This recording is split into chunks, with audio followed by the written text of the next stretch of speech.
მოგესალმებით. დღეს მინდა ჩაუღრმავდეთ ერთ ძალიან საინტერესო მასალას, რომელიც ტელეკომპანია ტელევიზია ბაზალეთის ტბისგან, ანუ TV ბაზალეთი ლეიქისგან მივიღეთ. ჩვენი მიზანია ესე იგი ერთად გავიგოთ რა არის ბახმაროს ეს განსაკუთრებულობა. როგორ ხდება რომ აი ზღვის ნოტიო ჰაერი და მთის სიგრილე ერთად ქმნის ამ შეგრძნებას. ბევრი ამბობს რომ იქ რაღაცნაირად ბუნებასთან ერთიანდები. მოდით დავიწყოთ მდებარეობით. ბახმარო ხუნგურიის მაღალმთიანეთშია, ჩოხათაურის რაიონში, ზღვის დონიდან საკმაოდ მაღლა, თითქმის 2000 მეტრზე. და აი, როგორც წყარო ამბობს, სწორედ აქ, ამ სიმაღლეზე იქმნება ეს უნიკალური მიკროკლიმატი. ანუ შავი ზღვის თბილი ნოტიო ჰაერი ხვდება მთის მშრალ გრილ ჰაერს. რას ნიშნავს ეს რეალურად? აი ვინ ჩადის იქ, რას გრძნობს? უბრალოდ კარგი სიოა? ბევრად მეტია, ვიდრე უბრალოდ სასიამოვნო სიო. წარმოიდგინეთ, რომ ბახმაროს, ესე იგი, თავისი ლოკალური ამინდის სისტემა აქვს. ამ ჰაერის მასების შერევა ქმნის საოცრად სუფთა იონიზებულ ატმოსფეროს. წყაროც ხაზს უსვამს, რომ ის გამორჩეულად მდიდარია ჟანგბადით. და აი, ამას უკვე პირდაპირი სამკურნალო ეფექტი აქვს. სამკურნალო თვისებები ახსენეთ, წყაროში თუ არის დაკონკრეტებული ვისთვის არის ეს ჰაერი განსაკუთრებით სასარგებლო? დიახ, TV ბაზალეტი ლეიქის მასალებში ზუსტად ეგ არის აღნიშნული, რომ ბახმარო რეკომენდებულია პირველ რიგში მათთვის, ვისაც აწუხებს სასუნთქი გზების პრობლემები. ვთქვათ, ბრონქიტები ან ასთმის მსუბუქი ფორმები. ასევე ამბობენ, რომ ძალიან კარგია გულსისხლძარღვთა სისტემისთვის, სისხლის მიმოქცევის გასაუმჯობესებლად და, ზოგადად იმუნიტეტის გაზლიერებლად. თითქოს ორგანიზმი იქ ისვენებს, ძალებს იკრებს. საინტერესოა ძალიან. და ამ ჰაერთან ერთად, რა თქმა უნდა, ბუნებაა. წყაროში აღწერილია ნაძვის, ფიჭვის, სოჭის ტყეები. განსაკუთრებით გამოყოფენ დილას. ამბობენ, ხშირია ნისლი, რომელიც მზის ამოსვლისას ნელ-ნელა იფანტება. ამას ბახმაროს ყველაზე მაგიურ მომენტსაც კი უწოდებენ. რატომ არის ეს მომენტი ასეთი განსაკუთრებული, წყაროს მიხედვით? ხო, ეს მხოლოდ ლამაზი სანახაობა არ არის, რა თქმა უნდა. წყაროდან ჩანს, რომ ეს არის სრული სიმშვიდის, სიჩუმის და ბუნებასთან რაღაცნაირი შერწყმის შეგრძნება. როცა ის ნისლი იშლება და მზის პირველი სხივები ეცემა ნამიან წიწვებს, ხო, თითქოს სხვა სამყაროში ხარ. სწორედ ამ დროს გრძნობს ბევრი იმას, რაც თქვენ თავიდან ახსენეთ სულის ერთიანობასთან, ბუნებასთან. მართლა პოეტურად ჟღერს. და ეს სიმშვიდე ზაფხულში თუ იცვლება, როგორ ცოცხლდება ბახმარო? ზაფხულში ბახმარა ნამდვილად ცოცხლდება.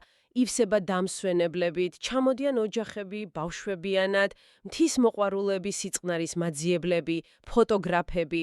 მაგრამ საინტერესო ისაა, რომ ამდენი ხალხის მიუხედავად, ბახმარო მაინც ინარჩუნებს იმ თავის სიმშვიდის აურას. თითქოს დრო იქ მართლა უფრო ნელა გადის.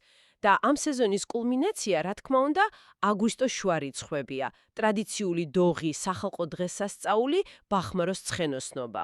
ხო, მაგაზე წყარო ამბობს, რომ ეს უბრალოდ სპორტი არ არისო. ეს არის გურული მთის კაცის სისწრაფის, სიძლიერის და სილამაზის ჩვენება. ანუ რაში გამოიხატება ეს ხო არა კონკრეტებს?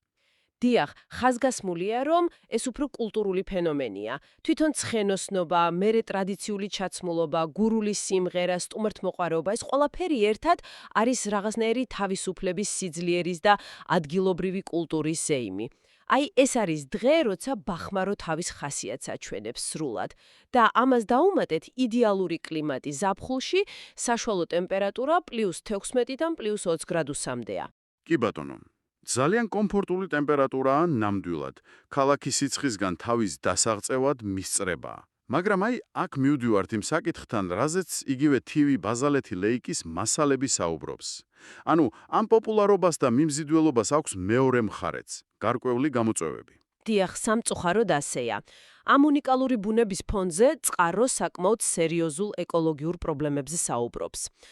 პირველი და ყველაზე თვალშისაცემი ალბათ ნარჩენების მართვის საკითხია, სეზონზე ნაგვის დაგროვება.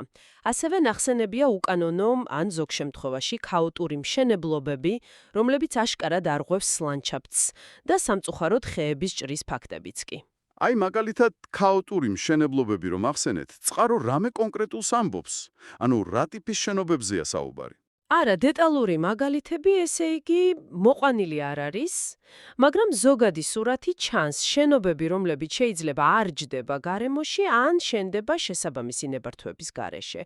და ეს ყველაფერი, რა თქმა უნდა, ზეწოლას ახდენს ამ მართლა მყიფე ეკოსისტემაზე. ამიტომაც არის TV ბაზალეთი ლეიქის მოწოდება ძალიან მნიშვნელოვანი, რომ როგორც სტუმრებმა, ისე ადგილობრივებმა, ყველამ უნდა გაუფრთხილდეთ ბახმაროს. ეს ხომ მხოლოდ კურორტი არ არის, ეს ცოცხალი ორგანიზმია, რომელიც ჩვენ გვასაზბროებს. მართალია ძალიან მნიშვნელოვანი შეხსენებაა. მოკლედ რომ შევაჯამოთ, ბახმარო, აი ამ მასალების მიხედვით, არ არის უბრალოდ ლამაზი ადგილი მთაში, ეს არის სივრცე, სადაც ბუნება თითქოს პირდაპირ გელაპარაკება, სადაც ზღვის და მთის ენერგია ერთიანდება და სადაც ადამიანი, გრძნობს თავს ბუნების განუყოფელ ნაწილად. სწორედ აქ იბადება ის მთავარი კითხვა, რომელსაც წყაროც გვისვამს ფაქტობრივად.